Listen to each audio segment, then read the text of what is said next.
Today we are joined by Nicole Weber and Alex Hoffman.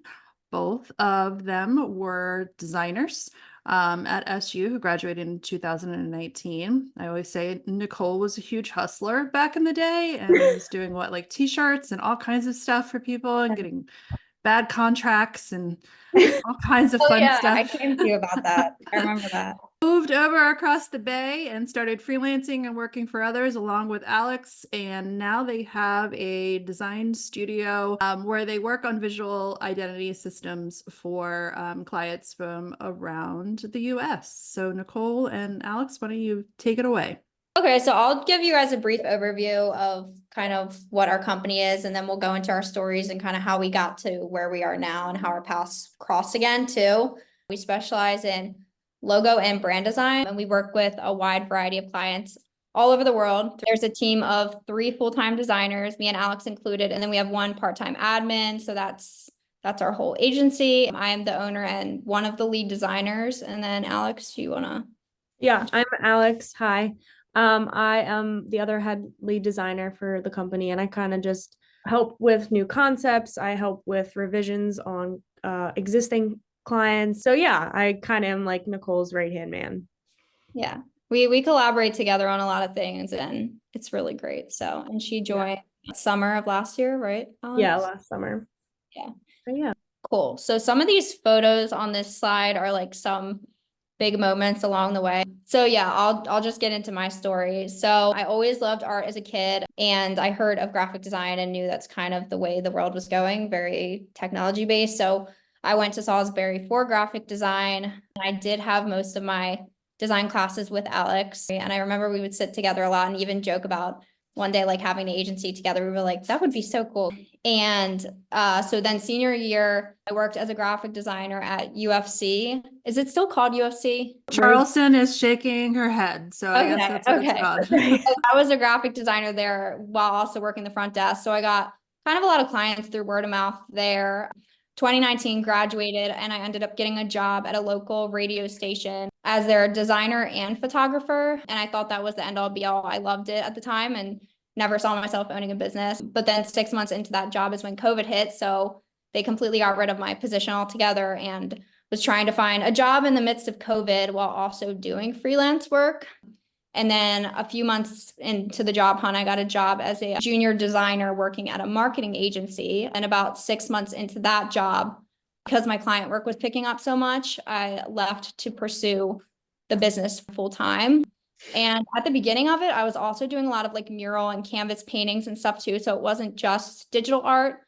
And I actually had one huge mural project that I needed help with. So I reached out to Alex because I know she did that stuff. And that's kind of how we reconnected. And it was like a moment of realizing how well we work together. And I was like, if I ever had a team, Alex would be it. So that's kind of how that happened. And the company just kept growing so much that I needed another designer and eventually convinced her to come over. So Yeah. that's kind of the overview. And now we're here and the team's growing. We have an office space. So that's where we're at. A couple of the photos, I'll talk about them real quick. So the one mural where Alex's hands are up, that's the one we did together. The Sandlot mural was just one of my first mural projects I got. And then that's outside of Fulton, the one on the top left. That was the award ceremony. And then yeah, logo was the old logo I did in her class and senior exhibitions below. Good times. Yes. Now it's my turn. So I was always into art as a kid too. I originally wanted to go to school for interior design. I loved designing spaces and I still do to this date. But Salisbury did not offer that. And I originally went there to play lacrosse. So I changed to graphic design and fell in love with it. And I also had a love for the fine art of stuff. I loved painting, I loved the drawing classes, and I got super into ceramics. I was in the ceramic studio like 12 hours at a time, not even thinking about it. The picture on the bottom right there, that's my show. And it's funny because Nicole and I both had like surfing related senior shows. But in I guess it was my senior year, I did my internship, and that was at a t-shirt printing company in Ocean City. And I thought it was super cool. I loved clothing. I loved t-shirt designs, and in the, surfing realm of everything, there was so many cool like designs that you could make, and you could kind of be very creative with it. So I got into that, and it turned into more of printing and like operating the machinery while also being able to design stuff on the side. And I loved being able to design the shirts and then print them and see them in real life, and then, walk down the street and be like, there's a person wearing a shirt I made. So I thought that was really cool. But after that, once I graduated, I stayed in that same realm. I ended up moving back home, and that was when COVID hit, and everybody was laying people off. I couldn't find an art job, any sort of art job related. So I took a couple months off, but then I got a random job just because that's the only thing I could find. And then I was finally able to find another job in the printing industry. And at that job, we did not only apparel, but we did signs and banners, online stores for sports teams and things like that. So I learned how to design stores for product merch, whether that was apparel or if it was promotional products. So that's kind of where a lot of printing knowledge came into play. It's a massive world that you don't even realize that graphics can be a part of. And then after that, I switched over to just another bigger printing promotional product t-shirt company. So I kind of just kept leveling up in that industry. After I went there, it was, I don't know, I guess that was like 4 or 5 years of that same industry. And I kind of just got it kind of tired of it, because it was so much. It was the printing side of it, it was the graphics side of it, and then I also got into the sales side of it. So I learned a lot about, selling the actual products that are being printed on and things like that. And then I was doing work for Nicole on the side, and eventually I made the jump and moved on with her, and now I'm a full-time logo designer. So that's kind of my story. And other branding. You do other stuff too. Yeah, other stuff Do a too. lot of the other side projects. Yeah. We thought this category would be helpful too. Certain things that we wish we knew, because we were in the same classes. We graduated, let's see, I guess that would have been 5 years ago now, which sounds crazy. But yeah, we were in your shoes at one point. So just some things that we wish that we knew after graduating or when we're about to graduate. So do you want to? Yeah, you don't have to have it all figured out. I mean, we didn't. And especially too, the time that we graduated, that was like an awful time to jump into the work world with everybody getting laid off. So our plans definitely got totally messed up, and that's okay. It's okay to test out some things. And I felt a little lost after graduating. I never, ever, ever would have thought I would own a business with employees ever. I would never think I'd even be doing something like this right now. Things change over time, and get a job and try it out. And if you think it might be a good fit and it's not, that's okay too. Like, just kind of test out and see what works for you. And it's okay to not know right away. And if you do, that's great, but it's okay to not know your niche. Yeah. Right away. I went through 4 jobs after graduating until I found my spot. So, it kind of just comes with time. And do you want to talk about, Nicole, how to get a job? That was Yeah, because Alex, every job she had literally just landed in her lap. People reached out to her. So I got lucky.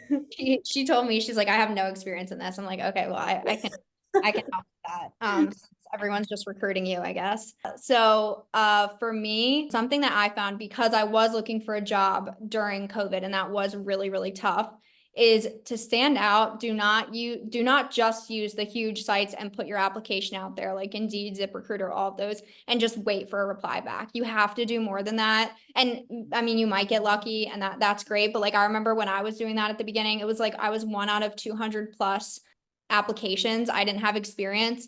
I had no huge way to stand out. So nobody was really reaching out to me. Something that I found worked a lot was doing your research and finding the type of companies you want to work for. I knew that I wanted to work for a marketing agency when I was looking for one, because I was like, I want more creativity. So I was doing research of marketing agencies in Baltimore or around Maryland. Even if they didn't have a listing, I would reach out to them, do my research on their company, send them an email and be like, I really want to work for you because I love what your company does in XYZ. If you show that you're interested in their company and you love what they're doing, they're going to be more likely to respond. And what's crazy too is when I did that, the marketing job that I got, they didn't even have a job posting at all. They said that they were going to be looking soon and they liked the initiative and that like I reached out to them because it shows I'm passionate about their company and ended up getting a job. And then like same with the girl who actually just started full time. She was an intern, Noelle, for our company. She did the same thing. She reached out. I didn't have any posting. Her portfolio stood out to me a ton. The way she reached out and she expressed interest in our company. And now she has a full-time job. So just like, I guess my advice with that overall would just be think outside of the box when applying for jobs. And then also like during interviews, just showing that you have passion and you've done your research so they know that you care about their company. On your resumes too, like, you know, we are artists and designers, so you know, let that show in your resume. Don't just have like a plain Jane resume. You know, beef it up a little bit, add some flair to it, add your personality to it. If you're really, you know, keen on going to a particular industry, lean that your style of your resume.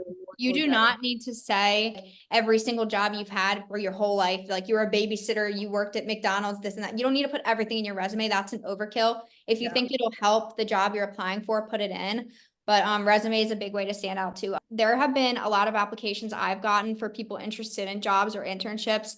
And I'm not going to lie, if they have a terrible, terrible layout design on their resume, I will not look at anything else. Like I will be like, no, that just shows me that they're not a good designer. And that might not be true, but that's what I think of right away, to be honest. So the way your resume looks matters too. Yeah.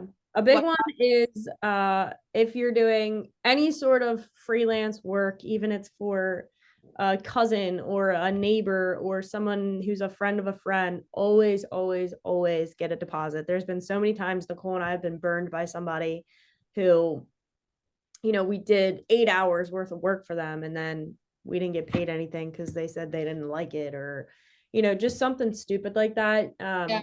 For us, we always do a 50% deposit. It doesn't have to be a 50% deposit, but that kind of just saves our butts. Another one too is design principles can be stretched. And Allison's probably going to laugh at this one, but you know, what they teach you in school, it's amazing and we love SU. There's certain things. Your check is not in the mail anymore, ladies. There's once you gain experience and you have a couple years under your belt, there are some of the rules that you can stretch. For example, like they tell you never to stretch text. Well, we do it. Not a lot. There's not a lot. But the thing is you learn these principles because there's things that make you a good designer if you learn them. There's a reason why this might look great. And you know, Allison told me not to do this, but like it might make for a really great design. And there's certain things that can be. So I guess just don't feel like you always your entire career have to be so confined in this box of what makes a good design, because you can think out of the box sometimes with things. And also be super open to everybody's opinions, because you know, this happens to us every other day. I'll send something to Nicole and she'll be like, I see something weird in that, which I never saw before. Or, you know, you send it to a client and they point something out that, you know, me and the other 2 designers never even saw. So just be open to everybody's feedback. You know, Nicole and I text each other and FaceTime each other 1,000 times a day, asking for feedback or advice. You know, I'm asking my boyfriend, she's asking her fiance, I'm asking my mom, like before we send it to clients, just because so like all those different eyes on things help you see something you never saw before. And like if you do work with clients and do some freelancing, even if it's just on the side, if people say that they don't like something, it's also okay. Like don't take so much offense to it, because art's subjective. You're in the end trying to make your client happy too. So just being open to feedback and realizing it'll only make you a better designer in the end. Yes, the client can be wrong, but still then you're just learning to take criticism better. And Alex and I, there are times where Alex even's like, I hate that. And I'm like, okay, that's fine. And I'll tell her the same thing too. Like that to clients too. Like if I'm on the phone, I'm like, if you hate something, like tell us you hate it and tell us why you hate it, because that just all in all helps us get a better picture for what they don't want to see. And then, you know, we just learn from it. I think now is a good time to open it up. I don't know if we can go over the time at all. If needed and people have questions, we can, but I kind of want to just like open it up to any questions people have. Ask away. Ask away. What encouraged you to start your own brand versus like keep working for others? Yeah. COVID. Okay. And like also I always loved the freedom of working with so many different clients. I wasn't, to be honest with you, the job that I had before I left, I wasn't super happy with. Knew it wasn't my end game, and it was during COVID. I was living at home, and it was kind of one of those things where it's like, now's the time. What do I really have to lose? I'm leaving a job I know I'm going to leave anyway, and I already have a lot of client work, so let's just see if we can make it work. I would say, like, for me, not that I started my own, but I joined a friend that started one. But it was hard for me because I was happy at my old job, but at the same time, it was, I was coming on 5 years of doing the same thing. But for me, it was just, I was in the same industry for so long. And, I was, as a sales representative at the end, I was like dying just to do art every day. So it was a scary jump for me because I was happy and secure where I was, but I knew that moving with Nicole could just like open up a whole nother world. And it was the best decision of my life. So I pestered her a lot too for a while. I was like, I put it in her ear like every week, like, please, Yeah, please.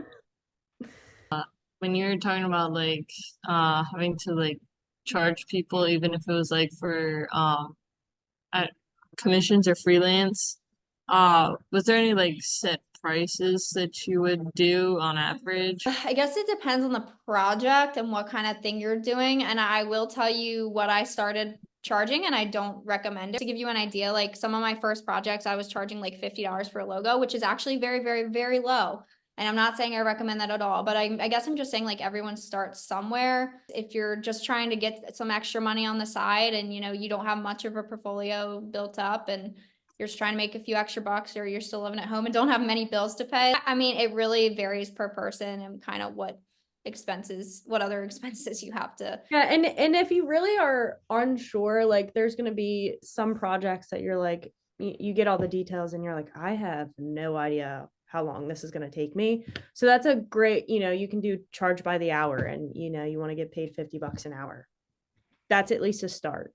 And the more projects you do and the more clients that you work with and understand, you'll figure it out. If you figure out some sort of package system like Nicole and I have, you just have a base price for each package and what you get.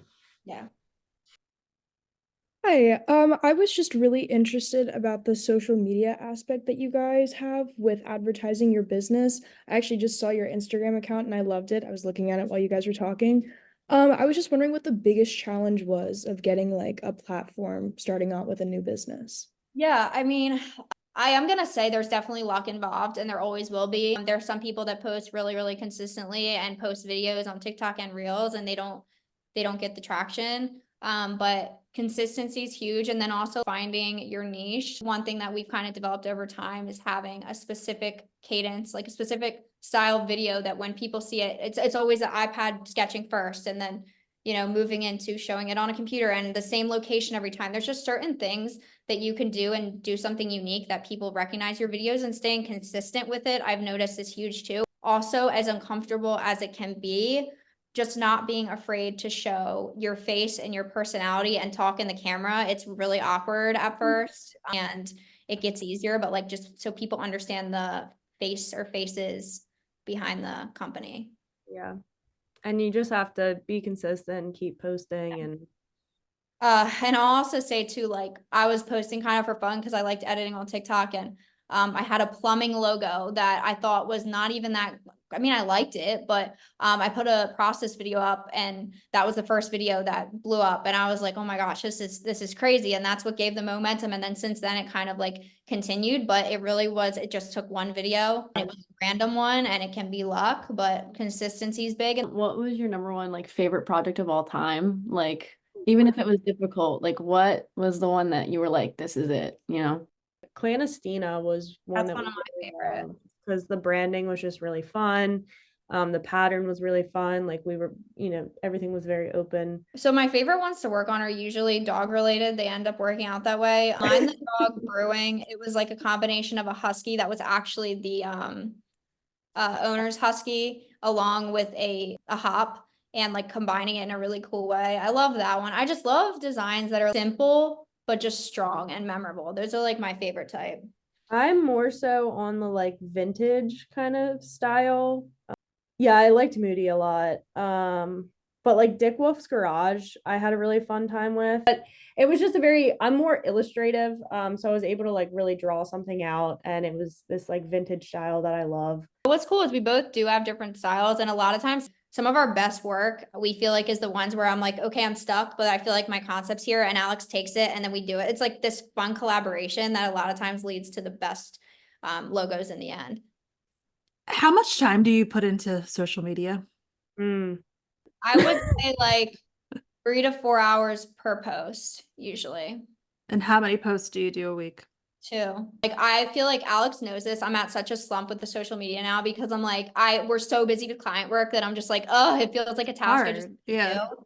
And then there's other times where I'm like, this is really fun. I'm excited to edit. Yeah. I mean, I would say between 2 to 4 hours per post, because it depends on the style of video. Like sometimes it's from start, sketch to finish.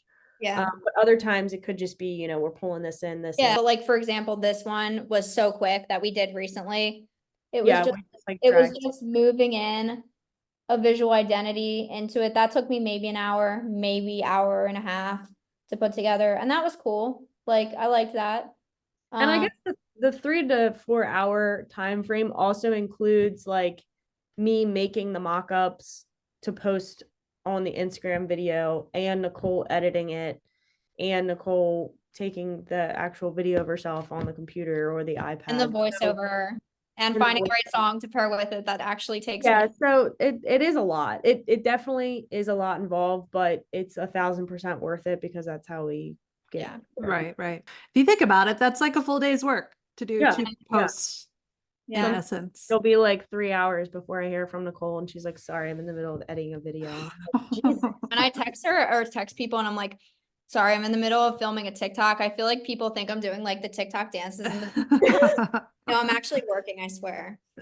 But it is true. I mean, that is your marketing. How do you like know what to prioritize, or like, with all this that you have and it takes like so long, and you just feel like you don't have enough hours in the day for everything, like how do you organize yourself?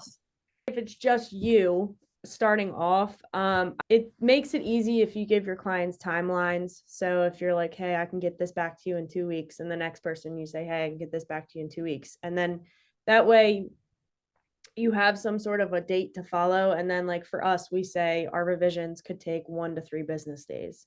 So then that gives us a timeline and we can chronologically order everything. Also too, I'll say one more thing too, is like, you will figure out over time, if you're thinking about freelancing, like how much time each thing tends to take you, and then coming up with the client sheet and certain due dates. And, if you have a contract, what's in that contract, and just like spacing everything out over time and figuring out how much time things take you. And also like at the beginning, give yourself more time than you think, and then you can always tone it back. Right. Alex and Nicole, thank you so much for joining us. It was lovely seeing you guys again. Yeah, you too. All right. Thank you, lovelies. I will talk to you offline.